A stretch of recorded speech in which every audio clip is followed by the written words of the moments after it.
संत मत में उधार सौदा नहीं होता। कोई सिफारिश, कोई घूस रिश्वत, कोई जबर जोर दबाव, ऐसी कोई व्यवस्था इसमें नहीं है। इसमें तो जीव को सचेत करके, जगा करके, उनमें प्रेरणा भरकर उनको परमार्थी सेवा की तरफ मोड़ दिया जाता है। धीरे धीरे धीरे धीरे शरीर इंद्रियों से जो आप करते हो, तो शरीर इंद्रियों से जो बुरा कर्म किया उसकी सफाई होती, उसकी सफाई होती। और कोई तरीका कर्मों की सफाई का है नहीं, और जो है वो कठिन है।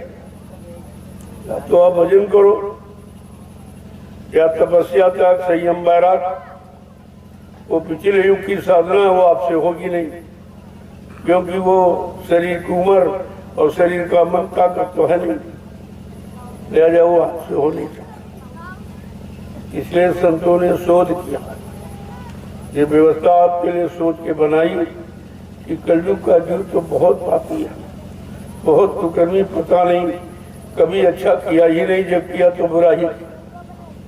तो उसके लिए सोच करके कि जब ये कमजोर है तो बड़ी सेवा कोई कर नहीं सकता, कोई कठिन संयम व्रत कर नहीं सकता, तो ये मिट्टी की सेवा सबसे सरल।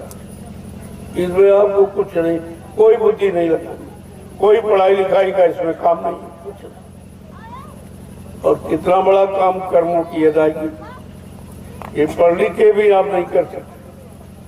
पढ़ाई लिखा का विषय तो वहां पहुंचा ही नहीं सकता जहां से आपका काम होगा।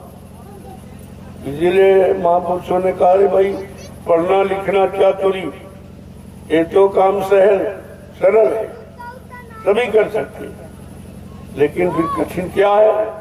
काम दहन मन बस करन, यही काम मुश्किल। ये मुश्किल काम को जीतना, मन को बस में करना, मन को अपने अनुकूल, गुरु के अनुकूल बनाना, गुरु के वचनों पर मन को चलाना, ये कठिन आपको करना तो ये है, लेकिन आप करते नहीं।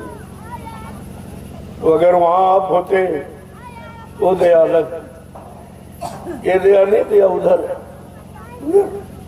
उधर दृष्टि डाली जाए। जो आदेश में है वो दया के पात्र हैं, जो आदेश में नहीं उनको कोई दया, उन पर कोई दया वया नहीं की जाती इस तरह की। क्योंकि जो सेवा में रत है वो दया के पात्र है, वो दया पाने के अधिकारी हैं, क्योंकि उन्होंने हुक्म आदेश का पालन किया और आपने किया नहीं, बैठे रहते। तो ऐसे जी बेचारे आते हैं, लेकिन फिर भी खाली चले जाते।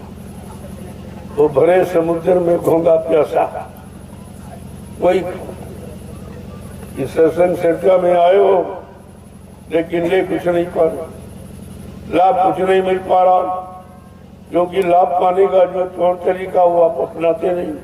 एक तो आप जानते नहीं हो, अगर सही सच्चा तरीका बताया जाए तो आप मान नहीं पाते। यही दो जीव की कमियां हैं, और इसी कमी को दूर करने के लिए ये रास्ते बनाए संत महापुरुषों ने कि भाई सत्संग करो, सेवा करो और भजन करो। जब सत्संग करोगे तो तुम्हारा मन बदलेगा, सेवा की तरफ तुम्हारा भाव जाएगा, सेवा की जानकारी मिलेगी। इस सेवा का मतलब क्या, सेवा से कौन सा लाभ है? गुरु भक्तों के जागे भाग, जिन्हें गुरु सेवा, ये भाग जगाने का अवसर है। तो इस तरीके से हमें आपको ये सब समझना चाहिए।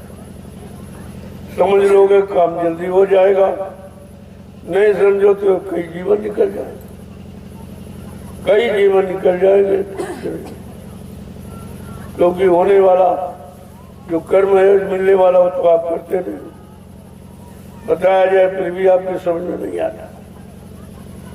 तो कुछ करो ताकि कर्मों की अदायगी, कर्मों की घिसावट है, ये जो शारीरिक अंग आप सेवा में लगा रहे हो, ये गंदगी होता नहीं, क्योंकि शरीर और इंद्रियों से ही आपने ये सब किया है।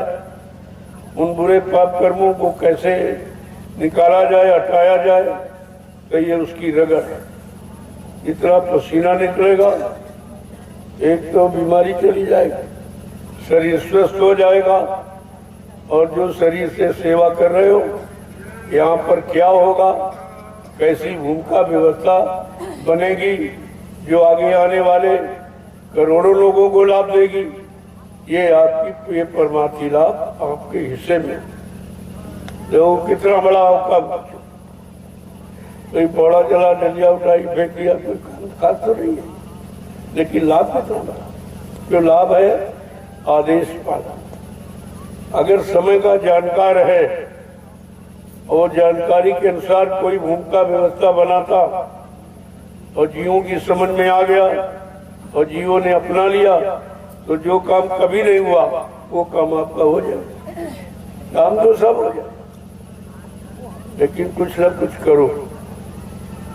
जहां तक कहा भाई कुछ न कुछ किया करो, और कोई काम ना हो तो अपने कपड़े फाड़ के सिया करो। यानी कहने का मतलब कुछ न कुछ करो। जब करोगे तो इन्हीं अंगों से आपने बुरे कर्म पाप कर्म किए, वही अंग आपको मोड़ करके परमात्मा सेवा में लगाया जाए, तो उनकी सफाई कर लो, गंदगी उतार लो, तुम्हारा काम सहज हो जाए। तो इससे सरल तो कोई और उपाय है।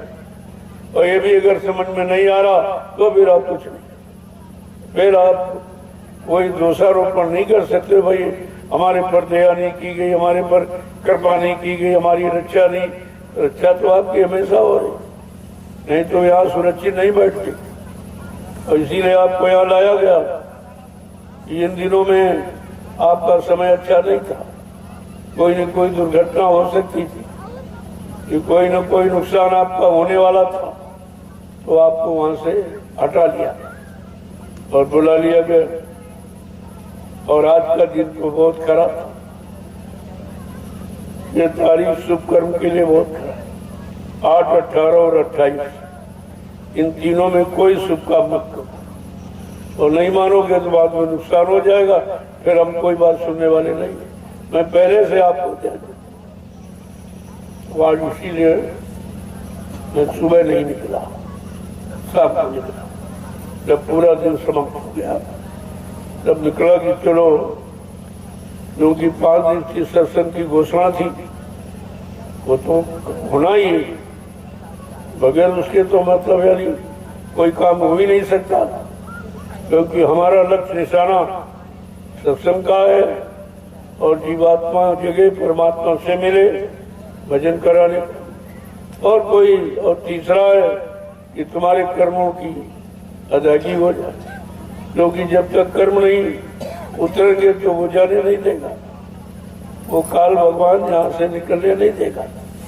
कहते नहीं, धर्मराज दरबार में सबका झाड़ा ले, वो तलाशी लेता।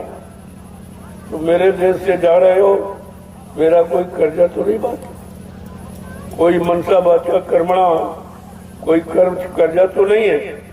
अगर कुछ रह गया तो फिर आपको वापस नहीं ये बाकी जाइए। लेकिन संत महापुरुष इतनी होशियार कि अपने जीवों का कर्जा पहले ही उतार देते।